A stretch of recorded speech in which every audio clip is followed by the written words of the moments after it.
సెలవులయ్యేదాకా అమ్మ వాళ్ళ దగ్గరుండి వస్తాను. ఆ రోజు సాయంత్రం పబ్లిక్ గార్డెన్స్‌లో రామం ఎదురుగా కూర్చుని మర్నాడు తను ఊరెళ్ళబోతున్న సంగతి చెప్పింది కోమల. కోపంతో కాసేపు మాట్లాడలేదు రామం. మాట్లాడరేమండి. అసలు తమకి ఆ కోపం ఎందుకో కాస్త చెవిన వేస్తే ఎందుకో చెప్పమంటావా? ఉమ్, కళ్ళతో నవ్వింది కోమల. నువ్వు ఆ రోజు వరంగల్ వెళ్ళేటప్పుడు ఏమన్నావు? ఈసారి నుంచి ప్రతిసారి సెలవుల్లో వరంగల్ వెళ్లకుండా ఇక్కడే ఉండి నాతో. ఆ తెలిసింది తెలిసింది. ఒక్క క్షణం ఏం జవాబు చెప్పాలో తెలియక ఆలోచించింది కోమల. ఈ మధ్య వాసు ఉత్తరంలో అక్కా, నీ హాఫ్ ఇయర్లీ పరీక్షలయ్యాక సెలవుల్లో తప్పకుండా వస్తావుగా. సరిగ్గా అప్పుడే విశ్వం అన్నయ్య పుట్టినరోజు. ఏదో మాటల్లో నేనే నీ పుట్టినరోజు ఎప్పుడని అడిగితే చెప్పాడు. నువ్వు కూడా ఉంటావు కాబట్టి ఆ రోజు మనం విశ్వం అన్నయ్యకి మన ఇంట్లో విందు భోజనం పెట్టి సినిమాకి తీసుకువెళదాం.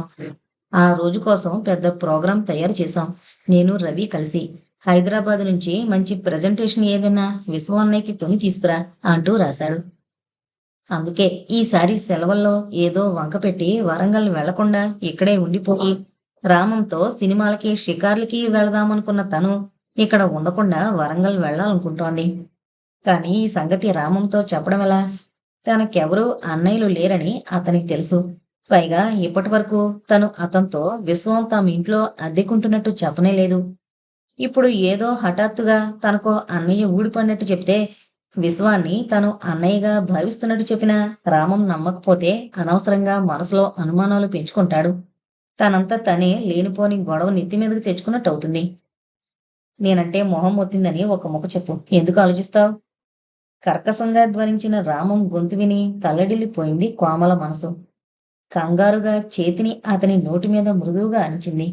అలా అనకండి. ఆడది ఒక్కసారే ఒకరికే మనసు అర్పించుకుంటుంది. కోమల కన్నుల్లో నీరు తళుక్కున మెరిసింది ఆ సంధ్యా సమయంలో.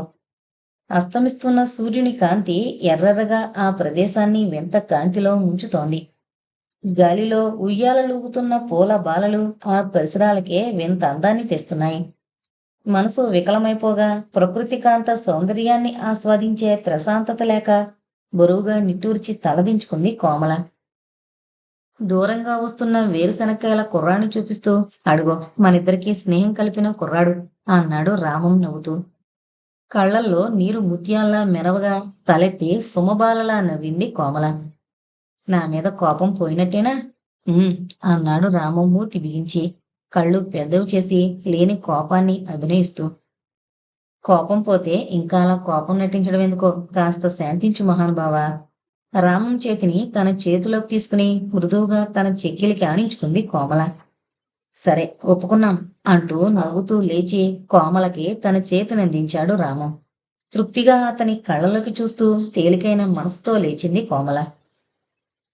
తల్లి రాసిన ఉత్తరం చదువుకున్న సువర్చలకి అమ్మని చూడబోతున్నామన్న తలంపుతో పట్లేని సంతోషం మనసంతా నిండింది.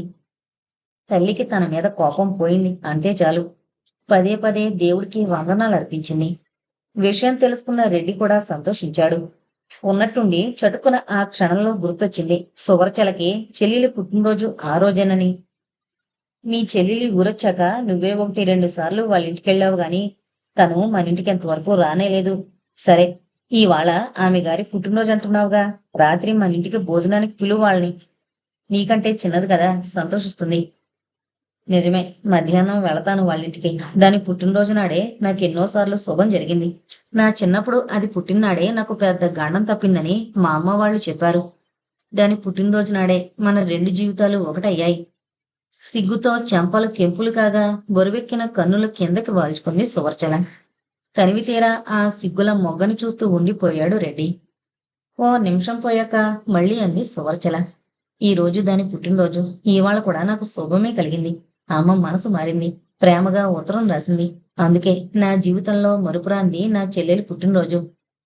నా పుట్టినరోజు ఎప్పుడో మర్చిపోతానేమో గాని నా చెల్లెలి పుట్టినరోజు మాత్రం ఎప్పుడూ మర్చిపోను. ఆనందంతో సువర్చల మనసు పసిపాప మనసులా గంతులేస్తోంది. నవ్వాడు రెడ్డి. చెల్లెలి ధ్యాసలో పడి ఈ దీనుణ్ణి మర్చిపోయావు కదా. తన మృదువైన చేతిని అతని నోటి మీద సుతారంగా ఆంచింది సువర్చల. అలా అనకండి. నా అసలు ప్రాణం మీరు, నా ప్రాణం, నా జీవితం మీతో ముడిపెట్టుకున్నాయి. మిమ్మల్ని మర్చిపోవడం అంటే నన్ను నేను మర్చిపోవడమే. అల్లరి పిల్ల, వేళకోళానికంటే అంత బాధపడతావెందుకు? నెత్తిమీద మొట్టబోయాడు రెడ్డి. ఆ చేతికి అందకుండా దూరంగా తప్పుకుని కిలకిలా నవ్వింది సువచ్చల. మధ్యాహ్నం తీరుబడిగా తలంటుకున్న తల ఆరబెట్టుకుంటూ ఏదో నవల చదువుకుంటున్న సుజాత తలుపు చప్పుడే లేచి వెళ్ళింది. ఎవరు? అంటూ సంతోషంగా చేయిపుచ్చుకుని లోపలికి తీసుకెళ్ళింది. అమ్మ దగ్గర నుంచి నీకు ఉత్తరం వచ్చిందనుకుంటాను. అవును సుజా, అమ్మ మనసు మారింది. నాకదే 10,000. అన్నయ్య చేసిన పనికి అమ్మ బాధపడుతుందనుకుంటాను. సుజాత ఆ మాటన్నాక అలా ఎందుకన్నానా అని నాలుగు కరుచుకుంది. ఇది వరకు అక్క కూడా తనకి నచ్చిన వాణ్ణి చేసుకుని అమ్మ మనసు కష్టపెట్టింది కదా. ఇప్పుడిలా పరోక్షంగా తనని విమర్శిస్తున్నానని ఎక్కడ అనుకుంటుందో అక్కయ్య అని తెగ బాధపడింది సుజాత. లేదులే సుజా, ఏం బాధపడినా కొన్ని రోజులే. ఎందుకంటే ఇప్పుడు చూడు, నా విషయంలో అమ్మ మనసు మారింది కదా. అలాగే అన్నయ్య విషయంలోనూ అమ్మ సర్దుకుని పోతుంది. ఇటొచ్చి మొదట్లో కొద్దిగా బాధపడే మాట నిజమే అనుకో. అదైనా ఒకడే కొడుకు కనుక బాధ ఎక్కువగా ఉంటుంది. సువర్చల మాటలకి అవును అన్నట్టుగా తల ఊపింది సుజాత. ఇద్దరూ కబుర్లలో పడి కాలమే గమనించలేదు. రాత్రి మా ఇంటికి భోజనానికి రమ్మని సువర్చల చెప్పగానే సుజాత ముఖం కళావిహీనమైపోయింది. ఈ రోజు నా పుట్టినరోజని నీకు గుర్తుందా అక్కయ్యా? బలవంతాన పెదవుల మీదకి నవ్వు తెచ్చుకుంది. నువ్వు మర్చిపోతావేమో గాని నేను మాత్రం మర్చిపోనే సుజా. సుజాత కళ్ళల్లో నీళ్లు తిరిగాయి. మనసులో బాధ దాచుకోలేకపోయింది. అక్కా, ఏమైంది సుజా? ఎందుకా కన్నీరు? నన్ను మన్నించక్కయ్యా. నీ మంచితనం ఆయనకేం తెలుసు? మూఢ విశ్వాసాలే ఉగ్గుపాలుగా పోసి వాళ్ళమ్మగారు ఆయన్ని పెంచారు. అందుకే ఆయన నువ్వు చేసిన పనిని అసహించుకుంటూ మాట్లాడతారు. ప్రతిరోజు నేనెంతో నచ్చజెప్పడానికి ప్రయత్నిస్తూనే ఉన్నాను. కానీ ఆయనకి వాళ్ళమ్మగారు తలకొట్టి మొలేస్తారేమోనని భయం. నువ్వు నమ్ముతావో లేదో గానక్క, ఆయన అలా అనవసరంగా ప్రతి విషయానికి ఇంకా చంటిపాపలా తల్లి దగ్గర భయపడ్డం చూస్తుంటే నా మనసెంత కుమిలిపోతుందో ఎవరికీ అర్థం కాదు. ఊరుకో సుజా. నన్ను పూర్తిగా చెప్పని అక్క. అసలు ఈ మాట చెప్పడానికి నాకు నోరు రావట్లేదు. విన్నాక నువ్వు మమ్మల్ని ఎంతైనా తిట్టుకుంటావు. ఏం వినాల్సి వస్తుందోనని భయం భయంగా చెల్లెలి ముఖంలోకి చూసింది సువర్చల. అక్క, ఆయన అనుమతి లభించకే మనిద్దరం ఒకే ఊళ్ళో ఉన్నా నేనింతవరకు మీ ఇంటికి రాలేదు. నువ్వు మా ఇంటికి రావడం కూడా ఆయనకిష్టం లేదు. ఇంకెప్పుడూ రాకక్క. రెండు చేతుల్లోనూ ముఖం దాచుకుని వెక్కి వెక్కి ఏడ్చింది సుజాత. మరి మాట్లాడలేక మోగబోయిన మనసుతో గుండె నిండిన బాధతో లోలోనే కుమిలిపోయింది సువర్చల. కొంతసేపటికి కర్తవ్యం స్ఫురణకొచ్చి చెల్లెల్ని ఓదార్చింది. ఊరుకో సుజా, సంతోషంగా ఉండాల్సిన పుట్టినరోజు నాడు నేనొచ్చి నిన్ను దుఃఖపెట్టాను. అలానకు. నువ్వు రావడం కంటే నాకు ఈ పుట్టినరోజు ఎక్కువ కాదు. అదీగాక ప్రేమ, ఆప్యాయత పన్నిటి జల్లులా నా మీద కురిపించడానికి వచ్చావు. నాకెంతకన్నా కావలసిందేముంటుంది? ఆయన మనసు ఎప్పుడు మారుతుందా అని ఎదురుచూస్తూ కూర్చోవడం తప్ప నేను చేయగలిగిందేమీ లేదు. సుజాత కన్నిటికీ అడ్డు లేకపోయింది. తనని తనే ఓదార్చుకోలేని స్థితిలో చెల్లెలికి చల్లని మాటలు 4 చెప్పి ఓదార్చి కళ్ళల్లో కాంతి తరిగిపోగా లేచింది సువర్చల. నువ్వు మా ఇంటికి రాకపోయినా ఈ అక్క నీకిచ్చే చిన్న కానుక కాదనుకో అంటూ సుజాత వద్దంటున్నా బలవంతంగా దగ్గరలోనే ఉన్న బట్టల షాపుకి తీసుకెళ్ళింది. సుజాతకి తనకి కూడా నచ్చిన చీర, జాకెట్ గుడ్డ కొని పూలు పళ్ళతో సహా సుజాత చేతిలో పెట్టింది సువర్చల. ఉత్తరం రాస్తున్నావా? కోమల మాటలకి వెనక్కి తిరిగి నవ్వుతూ రా కోమల అంటూ కవర్ మీద సుధా అడ్రస్ రాయడం పూర్తి చేశాడు విశ్వం. రాసుకో, అది రాయడం పూర్తయ్యాక. అయిపోయింది, పూర్తయింది. కవర్ అంటించి కుర్చీ వెనక్కి తోసి లేచాడు విశ్వం. ఓ పుస్తకంలో ఆ కవరు దాచి ఇప్పుడు చెప్పు అంటూ గదిలోంచి యువతలకొచ్చాడు. అమ్మా నాన్న పిలుస్తున్నారు. ఎదురునా? ఎందుకు చెప్పమా? నేనేం అల్లరి చేయలేదే. భయం నటిస్తూ చూశాడు. నీ దొంగ భయ్యాలని చూపించనక్కర్లేదు, పదా. చేయి పుచ్చుకుని విశ్వాన్ని గబగబా హాల్లోకి లాక్కెళ్ళింది కోమల. రావయ్యా రా. నవ్వుతూ పక్కనే బల్ల మీదుంచిన కొత్త బట్టలు తీసి విశ్వం చేతిలో పెట్టారు పార్వతీశంగారు. తెల్లబోయాడు విశ్వం. ఏంటండి, ఎందుకివి? నిజంగానే అర్థం కాలేదు. అబ్బబ్బా, ఎన్నిసార్లు చెప్పాలి? అయినా తమరి పుట్టినరోజు తమరై మర్చిపోతే ఎలా సార్? చిలిపిగా విశ్వం భుజం మీద గిల్లింది కోమల. సారీ మేడం, తమరి పెళ్ళేమో అనుకున్నాను. తను కూడా మరింత కొంటెగా కోమల నెత్తి మీద ముట్టాడు విశ్వం. బుర్రగోకుంటూ తల్లి పక్కన చేరింది కోమల. చూడవే అమ్మా, అన్నయ్య ఎంత గడుసువాడు. లేకపోతే పొద్దున్న తలంటుకోమంటే ఎందుకన్నాడు? నీ పుట్టినరోజు కదయ్యా స్వామి ఇవాళ అంటే అవునన్నాడు. ఇప్పుడు మళ్ళీ ఇంతలోనే మరుపా ఏంటి? మతిమరుపు ప్రొఫెసర్ లాగా. వెనకాల జ్ఞాపకం చేసే చెల్లాయి ఉండగా మతిమరుపు ప్రొఫెసర్నైతే ఏంలే. విశ్వం మాటలకి మిగిలిన ముగ్గురు నవ్వారు. విశ్వం మనసు సరస్వతమ్మలో కన్నతల్లిని చూసింది. తండ్రిని ఎరగకపోయినా పార్వతీ సంగారిలో కన్నతండ్రి కనిపించాడు. ఆ ఇద్దరికి పాదాభివందనం చేసి నిలబడ్డ విశ్వం కన్నుల్లో ఆనంద బాష్పాలు తళుక్కుమన్నాయి. 11 గంటలకి సరస్వతమ్మ అందరికీ ఒకసారి వడ్డించి భోజనానికి పిలిచింది. విశ్వానికి ఒకవైపు కోమల, ఒకవైపు పార్వతీశం గారు కూర్చున్నారు. వాసు, రవి అక్కపక్కన కూర్చున్నారు. సరస్వతమ్మ గారు కొసరి కొసరి వడ్డిస్తుంటే నవ్వుకుంటూ కబుర్లు చెప్పుకుంటూ భోజనాలు కానిచ్చారు. చేయి కడుక్కుని లేస్తూ, నాన్నగారు, ఇప్పుడు మీరు మాకు ఫోటోలు తీయాలి. సాయంత్రం మేం సినిమాకు వెళతాం. ఇది ప్రోగ్రాం అంది కోమల. ఓఎస్, తప్పకుండా. ఏమోయ్ విశ్వం, నీ పుట్టినరోజు ఆదివారం నాడే రావడం చాలా బాగుంది కదోయ్ అంటూ ప్రేమగా విశ్వం వైపు చూశారు పార్వతీశం గారు. పిలిచినా కూడా ఫోటో తీయించుకోవడానికి సిగ్గుపడి లోపలే ఉండిపోయింది సరస్వతమ్మ. మిగిలిన నలుగురికి 2-3 గ్రూప్ ఫోటోలు తీశారు పార్వతీశం గారు. నాకు అన్నయ్యకి ఒకటి తీయండి నాన్నగారు అంటూ విశ్వం పక్కగా వచ్చి నిలబడింది కోమల. సరే అన్నారాయన. ఆ సాయంత్రం అక్క తమ్ముళ్ళు విశ్వాన్ని సినిమాకి లాక్కుపోయారు. ఆ రోజు సుధకి రాసిన ఉత్తరం పోస్ట్ చేయడం ఇంతవరకు పడనే లేదు విశ్వానికి. ఎప్పుడూ ఉత్తరం రాశాక ఇంత ఆలస్యం చేయలేదు పోస్ట్ చేయడానికి. కానీ ఈసారి కోమల రావడంతో తెలియకుండానే కాలం గడిచిపోయింది. పైగా ప్రతిరోజు సాయంత్రం ఏదో ఒక ప్రోగ్రాం పెడుతోంది కోమల. పగలు కాలేజీకి వెళ్ళేటప్పుడు మర్చిపోతున్నాడు ఉత్తరం పోస్ట్ చేయడం. ఇప్పుడు గుర్తొచ్చింది కదా అని ఉత్తరం పోస్ట్ బాక్స్లో వేయడానికి బయలుదేరుతుండగా సుడిగాలిలా గదిలోకొచ్చింది కోమల. ఉండవయ్యా మహానుభావ, ఫోటోలు తీసుకొచ్చారు చూద్దుగాని అంటూ తను సుధకి రాసిన ఉత్తరం తీసుకువెళ్తున్నట్టు ఆ పిల్లకేం తెలుసు. నవ్వుకుంటూ వెనక్కొచ్చి ఫోటోలు చేతిలోకి తీసుకున్నాడు విశ్వం. నలుగురు కలిపి తీయించుకున్న ఫోటోల్లో కోమల బాగా కదిలినట్టయింది. ఒక్క దాంట్లోనూ సరిగ్గా లేదు. విశ్వము కోమల మాత్రమే ఉన్న ఫోటోలో బాగుంది. అందుకే అదొకటి విశ్వం చేతిలో ఉంచి మిగిలినవి లాక్కుంది కోమల. అన్నయ్య, మనిద్దరం ఉన్న ఆ ఫోటోనే నువ్వు ఉంచుకో. ఎందుకంటే మనం నలుగురు ఉన్న ఆ ఫోటోలు నువ్వు తీసుకున్నావంటే మీ వాళ్ళు చూసి కోమలంటే ఈ కోతేనా అంటారు అంది.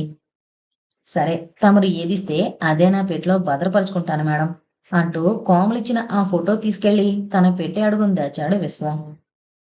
విశ్వం ఈ మధ్య ఉత్తరాలు రాయడంలో ఎందుకు ఆలస్యం చేస్తున్నాడో తెలియక సతమతమవుతోంది సుధ. ఈ మాటే చిత్రతో అంటే హాస్యంగా సుధని ఏడిపించడానికి, ఏమో తమ బావగారికి అక్కడ ఏ అమ్మాయితో జత కుదిరిందో అంది చిత్ర.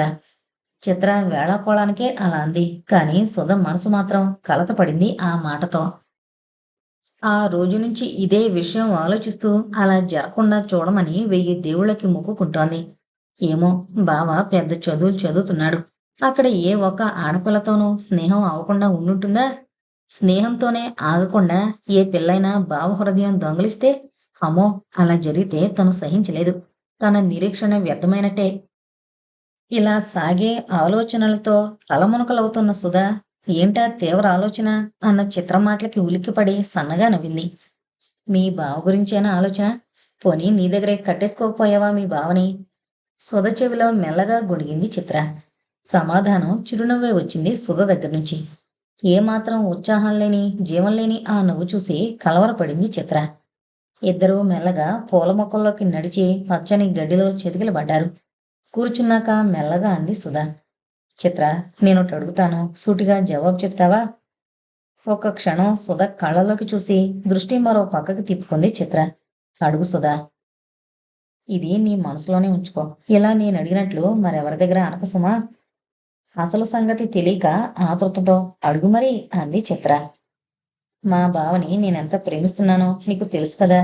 బావం తప్ప మరెవరినీ పెళ్ళాడే తలంపు కూడా నాలో లేదు. కానీ దురదృష్టవశాత్తు నా గీత బాగుండక బావే కనుక అక్కడ ఏ అమ్మాయినైనా ప్రేమిస్తే నా గతేం కావాలి? నేను బ్రతికి ప్రయోజనం ఉంటుందా? సుధా. భయంతో సుధ చేతిని తన చేతితో గట్టిగా పెనవేసింది చిత్ర. అవే మాటలు సుధా, అసలు అలా ఎందుకు అనుకోవాలి? ఆ రోజు వేళాకోళానికి నేను అలా అన్నాను. అది పట్టుకుని సీరియస్ గా తీసుకుని ఇలా ఆలోచిస్తున్నావా? నువ్వు అలా అన్నందుకు అలాగే జరిగిపోతుందని నేను అనట్లేదు. నా రాత బాగుండక విధి వక్రించి ఆ విధంగా జరిగితే మరి మాట్లాడలేక చెమర్చిన కళ్ళని చెంగుతో అద్దుకుంటూ ఉండిపోయింది సుధా. వద్దు సుధా, అలాంటి ఆలోచనలు పెట్టుకోవద్దు. అలా జరగకుండా ఉండాలనే మనం వేడుకుందాం ఆ భగవంతుణ్ణి. నువ్వు అడిగావు కనుక చెప్తున్నాను. ఒకవేళ దైవం అనుకూలించక అలాగే జరిగితే నువ్వు ధైర్యంగా గుండె దిటవు చేసుకుని అతన్ని మర్చిపోవాలి తప్ప పిచ్చిగా అతన్నే ఆరాధిస్తూ నీ హృదయంలో అతన్నే ప్రతిష్ఠించుకోకూడదు. చెప్పడం సులువే, కానీ ఇది ఆచరించడం ఎంత కష్టమో నేను ఊహించుకోగలను. రెండు చెవులు మూసుకుంది సుధా. నేనలా ఎన్నటికీ చేయలేను చిత్ర, చేయలేను. అది నా తరం కాదు.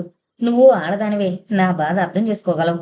ఆడది ఒక్కసారే మనసు అంకితం చేస్తుందన్న విషయం ఆడదానివైన నీకు నేను చెప్పనక్కర్లేదు. పోనీ ఉత్తరాలు రాయడం ఇంత ఆలస్యం చేస్తున్నావేం బావా అంటూ నువ్వొకసారి రాయకూడదు? రాశాను చిత్ర. ఆ ఉత్తరానికి ఇంతవరకు జవాబు లేదు.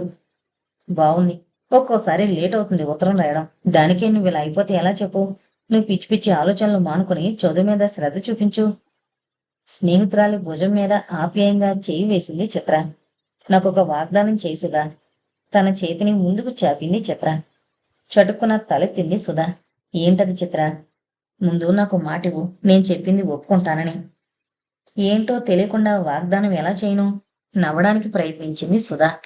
అలా తప్పించుకోవడానికి ప్రయత్నించకు సుధా. నీకు సాధ్యం కానిది ఏది నేను కోరను.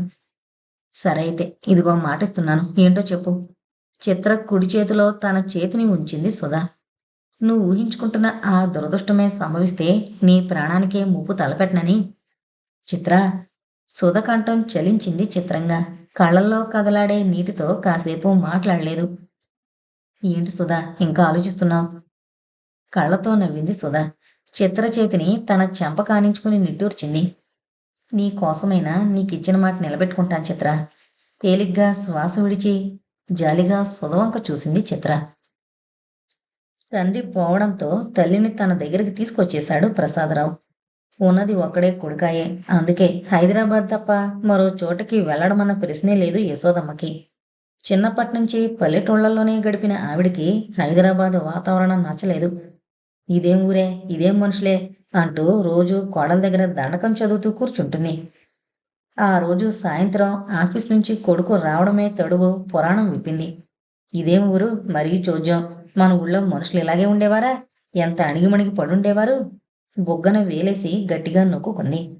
ఎందుకమ్మా ఒకళ్ళ కింద ఒకళ్ళు అణిగిమణిగి పడుండాల్సిన అవసరం ఏమిటి?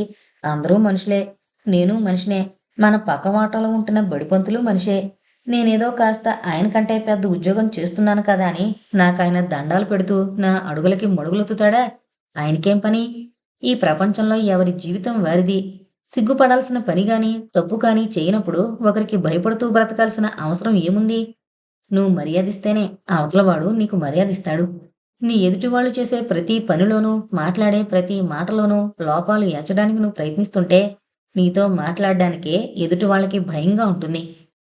ఇవన్నీ ప్రసాదరావు మనసులోనే అనుకున్నాడు తప్ప పైకి తల్లితోనే ధైర్యం లేకపోయింది. పొద్దున్న జరిగిన సంఘటన గుర్తుకొచ్చింది సుజాతకి.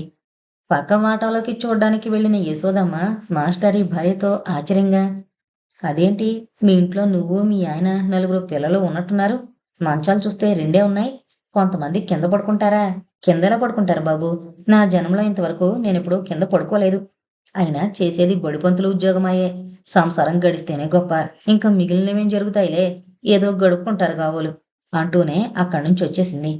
తనకి ఆ మాటలు వినిపించాయి. ఆ క్షణంలో మాస్టారి భార్య ముఖం ఎలా మారుంటుందో తను ఊహించుకోగలిగింది.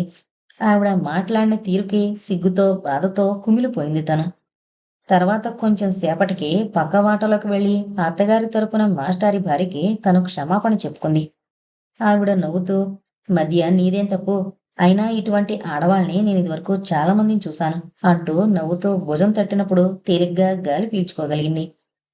మధ్యాహ్నం మాస్టారి భార్య వీధి వైపు వచ్చినప్పుడు యశోదమ్మ ఆవిడ్ని ఏదో అడగడం, ఆవిడేమో నాకు తెలీదు అని ఒక్క ముక్క అనేసి గబగబా ఇంట్లోకి వెళ్ళిపోవడం చూసింది సుజాత. అవును మరి, ఈవిడ పొద్దున్న మర్యాదన్నది లేకుండా మాట్లాడిన తీరు మాస్టారి భార్య ఎప్పటికీ మరిచిపోదు. చిన్నవాళ్లు కదా అని మనం మర్యాద ఇవ్వకపోతే వాళ్ళు మాత్రం మనకి మర్యాద ఎందుకిస్తారు? పొద్దుటి సంఘటన మూలంగానే కదా మాస్టారి భార్య ఈవిడితో మాట్లాడడం ఇష్టం లేక మధ్యాహ్నం అలా వెళ్ళిపోయింది లోపలికి. ఆవిడతో మర్యాదగా మాట్లాడిన వాళ్లతో ఆవిడ మాత్రం మర్యాదగా ఎందుకు మాట్లాడుతుంది? మధ్యాహ్నం ఆవిడ అలా నాకు తెలీదు అనేసి లోపలికి వెళ్ళిపోవడంతో ఎంత పొడుగు కోపం వచ్చింది ఈవిడికి.